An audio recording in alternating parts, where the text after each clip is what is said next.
이곳 해미는 조선시대 군사 지도지로서 진영이 있던 곳입니다. 진영의 읍성이 그대로 남아있는데 이 안에 우리 순교자들의 흔적들이 많이 있습니다. 함께 들어가 보시겠습니다.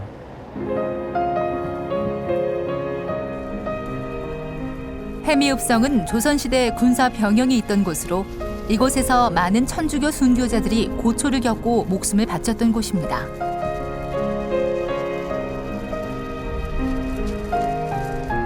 김대건 신부님의 증조할아버지인 김진우 비호 순교자께서 최종적으로 끌려온 곳이 바로 이곳 해미입니다.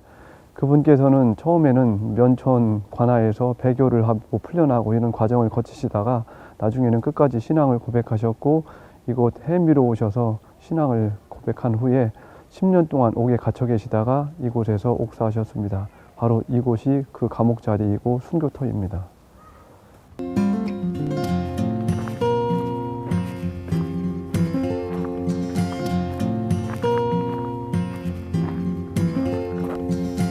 이곳은 솔매성지입니다. 이곳 솔매를 김대건 신부님의 탄생지로만 알고 계신 분들이 많은데 실제로 이 조상 대대로 이곳에 거주하시면서 신앙생활을 하던 곳입니다. 그래서 증조 할아버지 김진우 비호와 작은 할아버지 김종환 안드레아도 이곳에서 태어나셨고 다른 9분의 순교자들도 이곳에서 태어나거나 사셨던 곳입니다. 그 내용이 이 비석에 잘 나와 있습니다.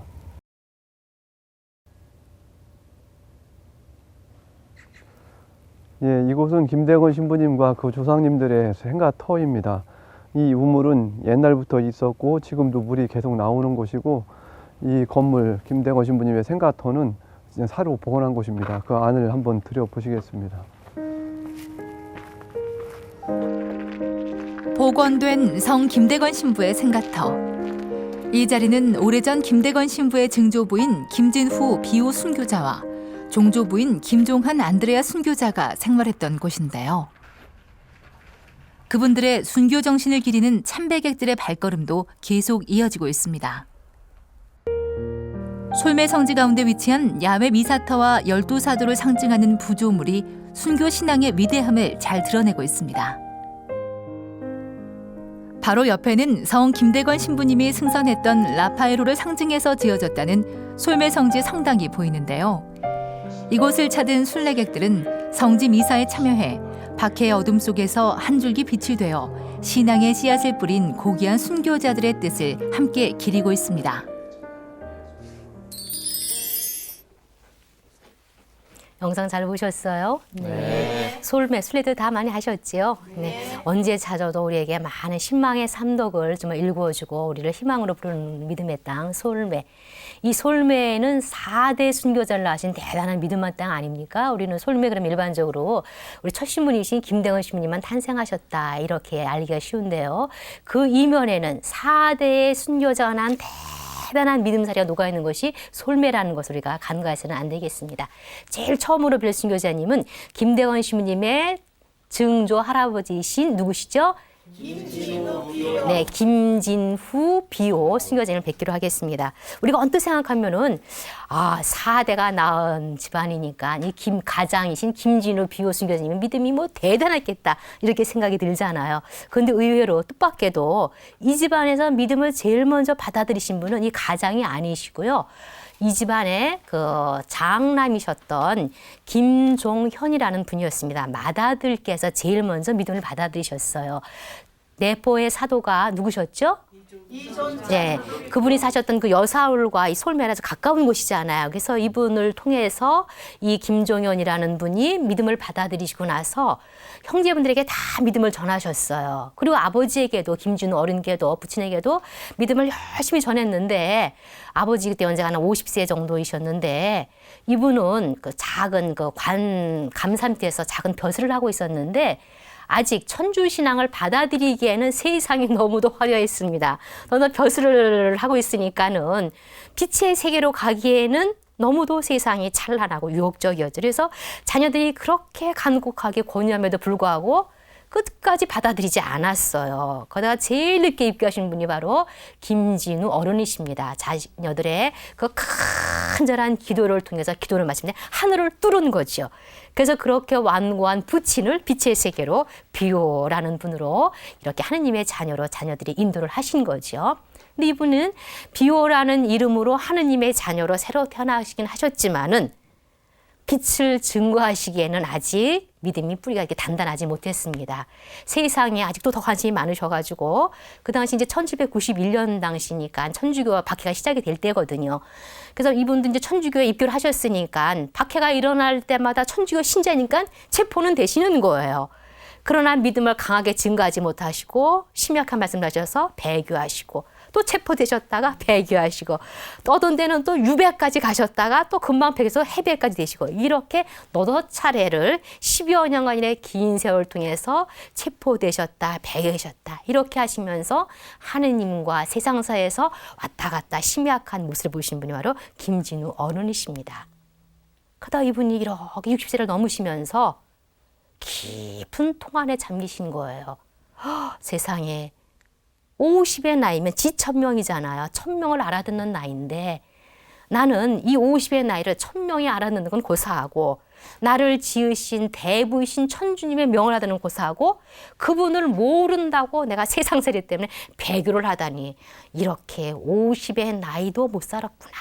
당신의 삶에서 깊은 통안이 이루어지면서 깊은 성찰이 이루어진 거예요. 그리고 자녀들의 그 깊은 믿음을 보시면서 이분의 삶이 차츰차츰 빛으로 바꾸기 시작하신 거죠. 그러다가 1805년에 박해가 일어나서 이분이 체포가 되셨습니다. 그래서 이분이 어떻게 되셨냐면은 체포되셨을 때는 그전 같은 모습이면 어떻게 하셔야 돼요? 배교를 하셔야 되는 거잖아요. 이제는 배교하시는 것이 아니라 탄탄하게 신앙을 증거하시면서 비신자들인 친구들과의 교관계도 다 끊으시고 세상에서 끊으시면서 빛의 세계로 당신이 회도를 하시면서 배교하시지 않고 그 체포를 받으시는 거예요. 그래서 이분의 고향이 이제 솔매 쪽인데 해당되는 그 관아가 어디냐면은 해미예요. 그래서 해미 읍성까지 끌려가셨습니다. 물론 그 이전에 관아에서 갔지만은 신앙을 증거하셨기 때문에 병영이 있던 해미까지 이분이 압송되신 거죠.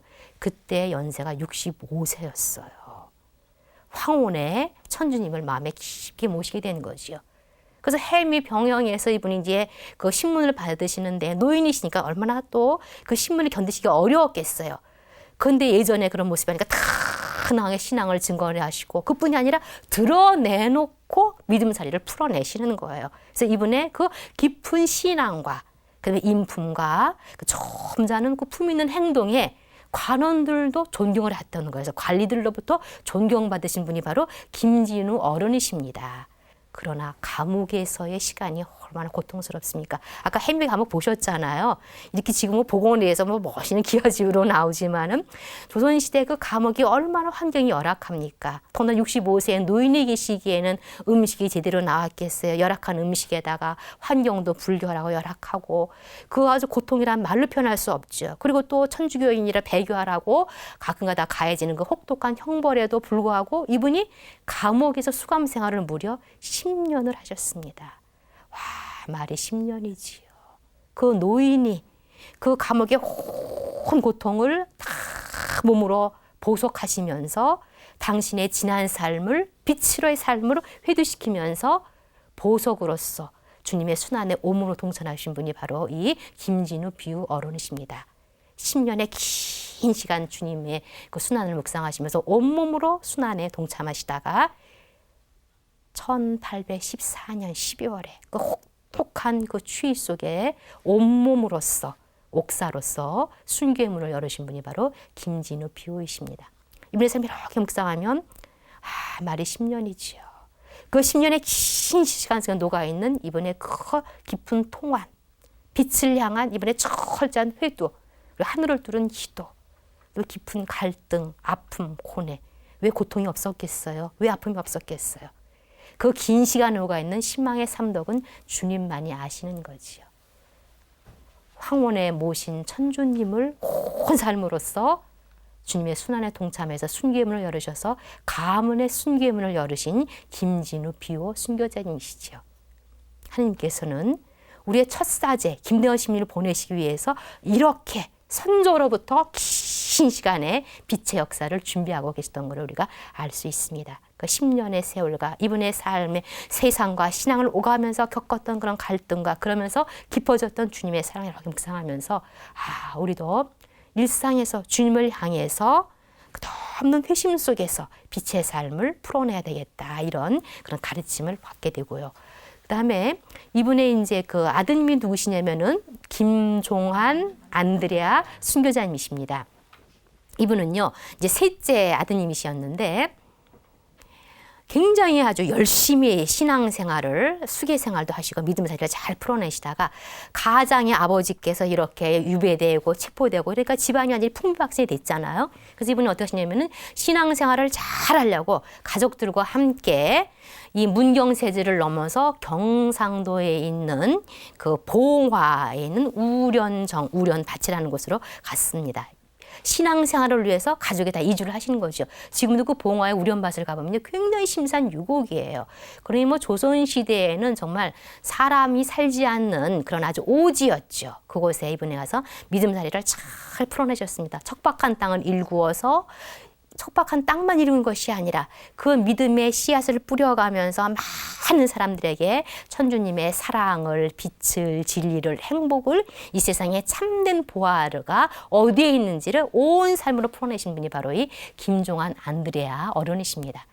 이분은 그 우련밭에 몇 년을 사셨냐면요, 무려 17년을 사셨어요. 와, 대단하지요.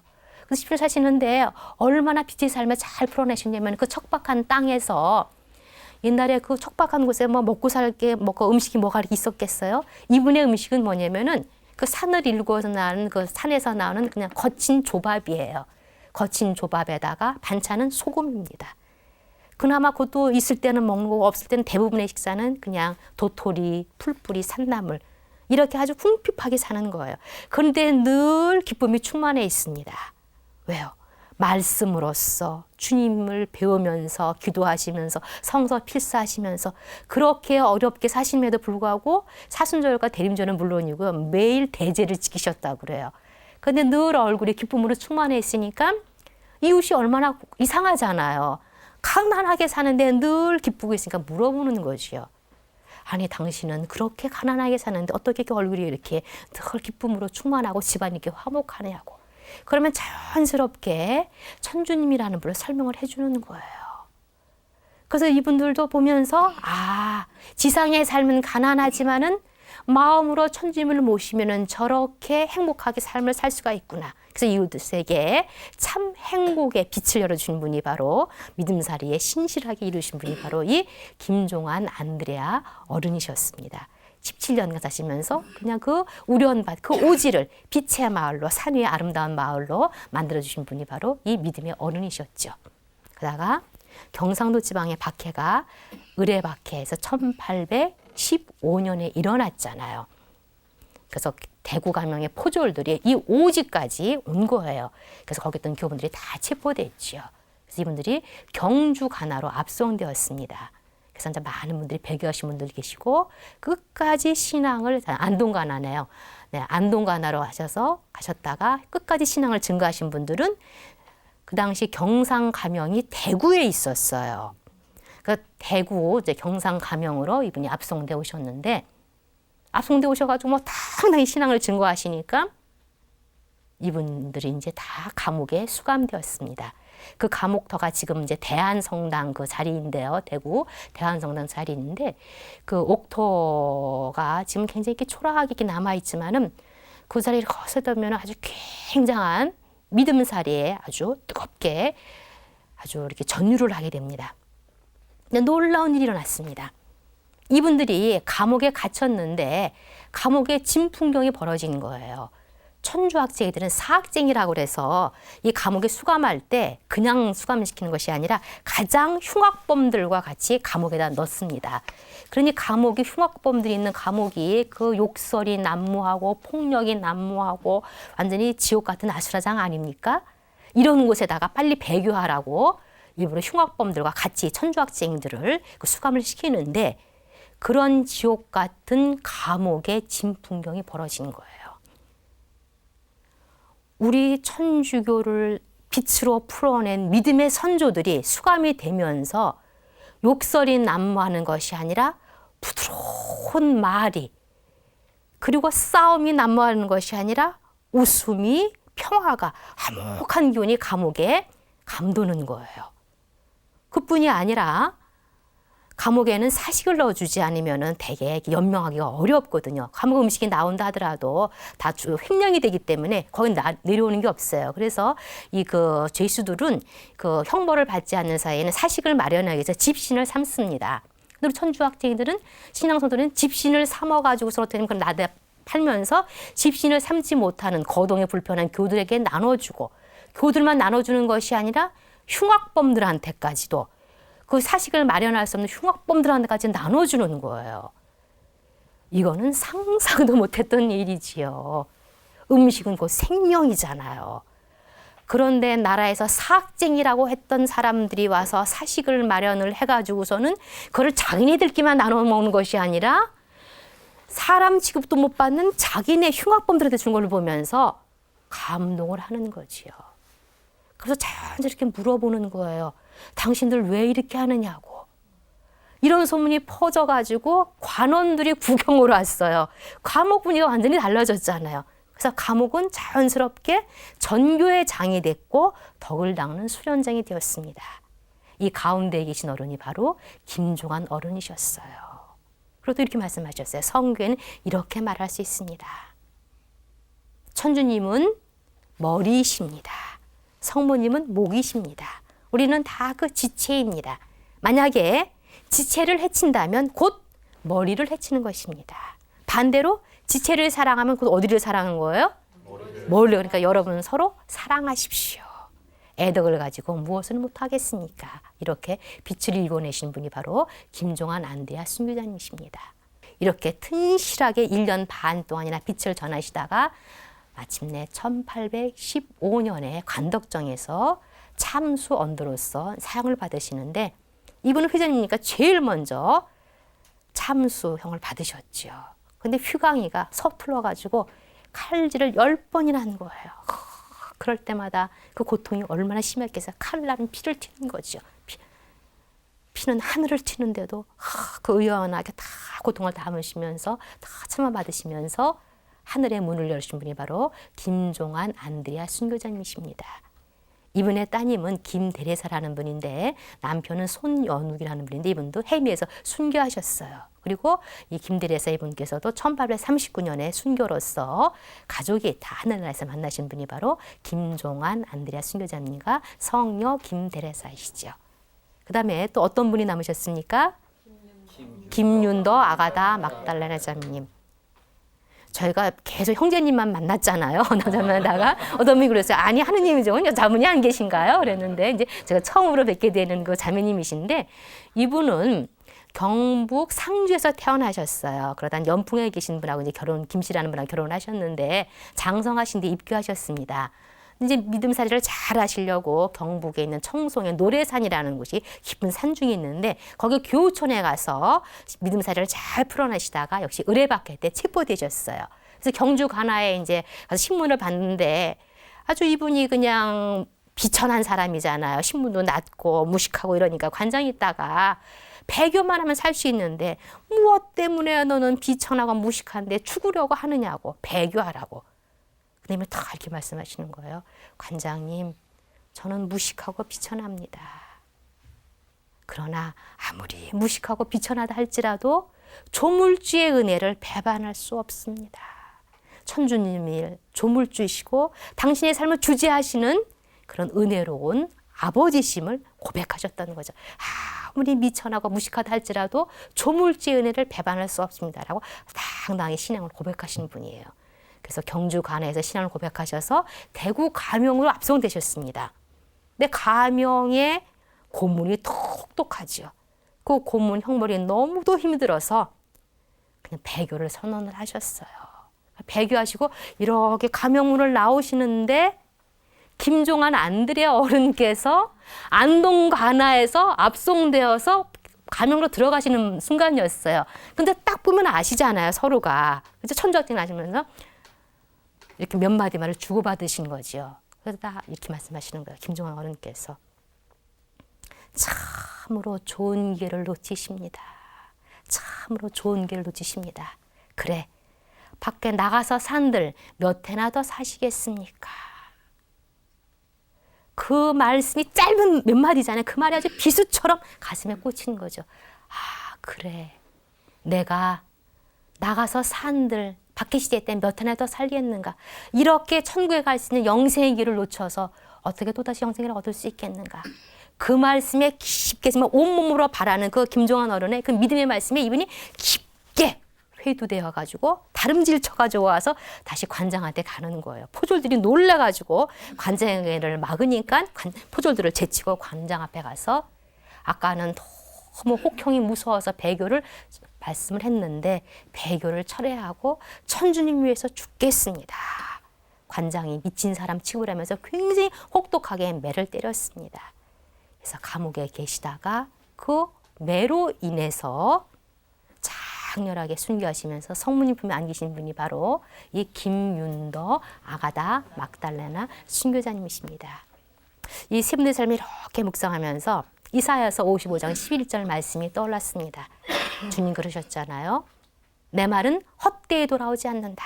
반드시 사명을 완수하고 돌아온다. 이러셨잖아요.